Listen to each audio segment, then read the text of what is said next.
College libraries at night are strange places. They're supposed to be safe, filled with tired students hunched over their laptops.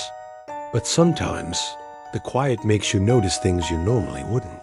The way shadows stretch in the corners, or how strangers linger just a little too long.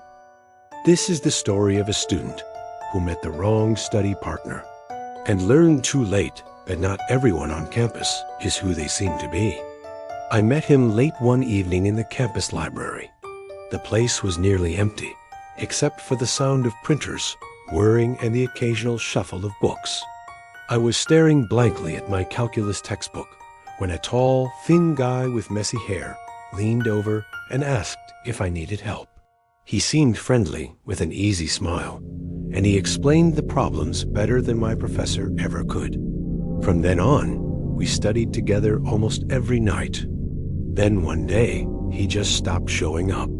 I waited for hours in the library, staring at the door, but he never came. The next night, nothing. By the end of the week, I asked around. No one seemed to know who I was talking about. Not in my class. Not in the library. Not even my RA. It was like he never existed at all. I went to the registrar's office, half embarrassed but determined. I described him tall, messy hair, pale skin, quiet voice. The woman behind the desk scrolled through the student database, then shook her head. There was no record of anyone matching him. My skin crawled. I even pulled out the notes he had given me to prove he was real. That's when my stomach dropped. Every page, every equation he had written was normal at first glance. But in the margins, in tiny writing so small I hadn't noticed before, were repeated words scribbled over and over again. Don't let him in. I flipped through page after page, and it was the same hundreds of times in shaky handwriting. Don't let him in. I felt sick. Who was him? And worse, what if I already had? That night, lying awake in my dorm, I kept staring at the door. Every creak in the hallway made me sit up. At around 3 a.m., I heard footsteps stop outside my room. Slow, deliberate. They stood there for minutes. I didn't breathe. I didn't move. Eventually, the steps faded, but taped to my door in the morning was one of my notebooks. The last page was filled entirely with his handwriting. The words were no longer a warning. They just said, "Let me in." So the next time you're walking through your dorm late at night or sitting alone in the library, ask yourself, how do you really know who's watching you?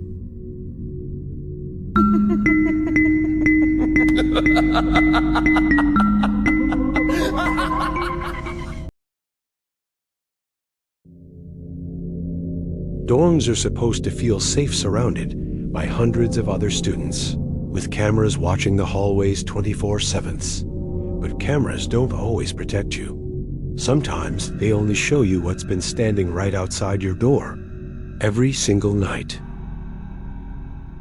Our dorm was old but packed with students, the kind of building where everyone knew each other in passing. One morning, I noticed flyers taped to the walls near the elevators. They asked for information about tampered security footage.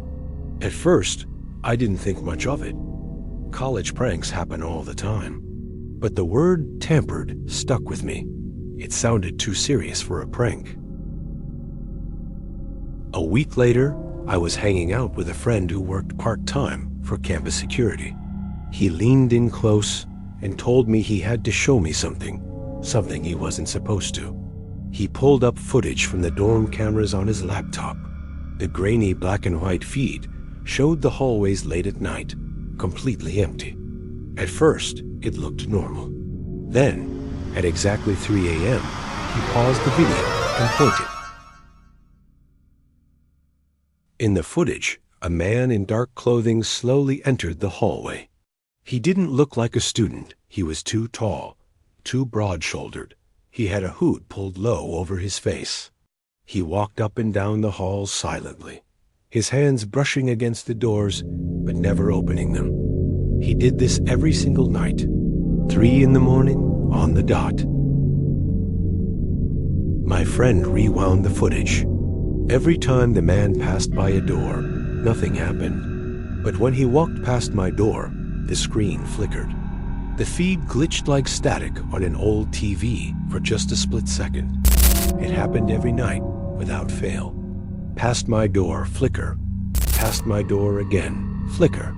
I could feel my heart pounding as I watched frame after frame. I asked my friend if maybe the camera was just broken. He shook his head. The footage was fine every other time of day.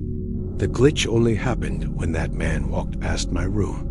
He looked at me, dead serious, and said, "He never touches any other door. Just yours." I felt sick. Whoever he was, he knew exactly where I lived. My friend clicked to the most recent night. Same time, same man. Only this time, the flicker was longer. When the static cleared, the frame showed something that made me stop. The man wasn't walking past anymore. He was standing perfectly still, right in front of my door, just waiting. To this day, campus security never figured out who he was or how he got inside the building. The flyers came down, the cameras kept rolling, and students kept walking those halls like nothing ever happened. But I can't unsee it. Every night at 3 a.m., someone was there. And I still wonder, what would have happened if he ever decided to knock? If the security footage showed someone waiting outside your dorm room every night, would you stay? Or would you move out immediately?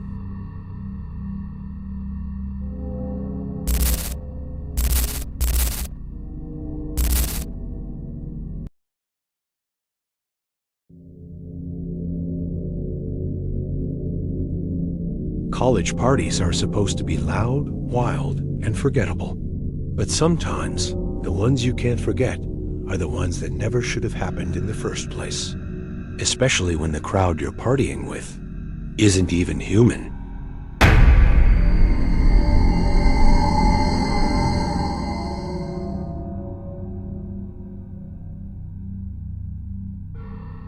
It was freshman year, and my friends convinced me to go to a party near the edge of campus. The music echoed faintly from the trees, bass thumping in the distance. We laughed as we stumbled down the dirt path, the glow of a fire leading us deeper into the woods. When we arrived, dozens of students were already there, drinking, laughing, red cups in hand. The fire pit blazed at the center, sparks rising into the black sky. It looked like any other college party. Loud music, bad beer, people shouting over each other. For a while, it felt normal. Then I noticed something strange. I was standing close to the fire pit, but I didn't feel any heat. The flames looked real, twisting and sparking, but the air around it was freezing cold. My breath hung in the night air, even though the fire should have been roasting me. I blinked, rubbed my eyes, and when I looked again, the people didn't look right. Their bodies seemed stretched, movements jerky, like puppets on strings. Their faces looked painted on, smiles too wide, eyes too still. I froze, realizing I wasn't at a party. I was surrounded by something pretending to be human.